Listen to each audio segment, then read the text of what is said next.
नमस्कार. मी प्रज्ञा बसमतकर, योग थेरपिस्ट, आरोग्यम योग या चॅनलमध्ये आपल्या सर्वांचं मनापासून स्वागत करते. मागील भागामध्ये आपण उन्हाळ्यात कुठले पदार्थ टाळावेत याबद्दल थोडक्यात माहिती घेतली होती. या भागामध्ये उन्हाळ्यात आवर्जून खावेत असे कुठले पदार्थ आहेत त्याबद्दल मी थोडक्यात माहिती सांगणार आहे. ग्रीष्म ऋतू, उन्हाळ्याचा काळ, या काळात उन्हाळ्याचा जोर वाढलेला असतो. वातावरणात उष्णता आणि रुक्षता म्हणजे कोरडेपणा हा वाढलेला असतो आणि आपणही ह्या वातावरणाचा एक भाग असल्यामुळे आपल्या शरीरातही उष्णता आणि कोरडेपणा वाढलेला असतो.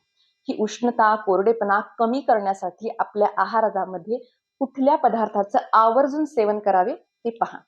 त्या प्रथम नाचणी, पचायला हलकी, थंड गुणांची, वजन कमी करणारी, मेद कमी करणारी, शरीराला थंडावा देणारी, अतिशय पौष्टिक, लोहयुक्त, लहान मुलांसाठी अतिशय उपयुक्त, हाडांच्या वाढीसाठी फायदेशीर ठरणारी नाचणी ही उन्हाळ्यात खायलाच हवी. आवर्जून खा.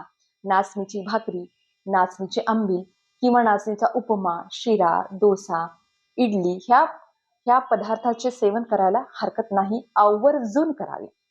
नाचणीसोबतच गाईचे दूध, तूप आणि लोणी याचेही सेवन उन्हाळ्याच्या ह्या दिवसामध्ये अवश्य करावे. थंड गुणाची, पित्त कमी करणारे दूध, सातही धातूंना पोषण देणारे दूध अवश्य उन्हाळ्याच्या ह्या ऋतूमध्ये अवश्य गाईचे दूध, तूप आणि लोणी यांचे आवर्जून सेवन करावे. त्याच सोबत सब्जा बी, रात्री भिजवून ठेवलेले सब्जा बी किंवा सब्जा बी भिजवून ठेवलेले पाणी दिवसभर तुम्ही सिप बाय सिप जर पीत असाल तर शरीरातली उष्णता कमी करते, शरीरालाही थंडावा देते. थंड म्हणजे फ्रीज मधले थंड पाणी असे नव्हे, जे असे पदार्थ की आपण त्याचे सेवन केल्यानंतर आपल्या शरीरात थंडावा निर्माण होतो आणि उष्णता कमी करते. हे पदार्थ आवर्जून उन्हाळ्यामध्ये खायलाच हवे. त्याचसोबत मूग डाळ आणि मसूर डाळ, पचायला हलकी, पित्त कमी करणारी, उष्णता कमी करणारी, उन्हाळ्यात यांचे सेवन करावेत. तूर डाळ किंवा हरभरा डाळ यांचे सेवन कमी करावे किंवा टाळले तर खूपच छान. मात्र मूग डाळ आणि मसूर डाळ यांचे सेवन उन्हाळ्याच्या या ऋतूमध्ये अवश्य करावे.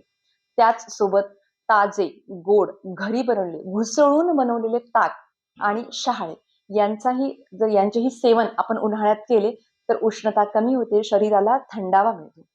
कैरीचे पने हे उत्कृष्ट पेय होय. ते आवर्जून उन्हाळ्यात घ्यावेच घ्यावे.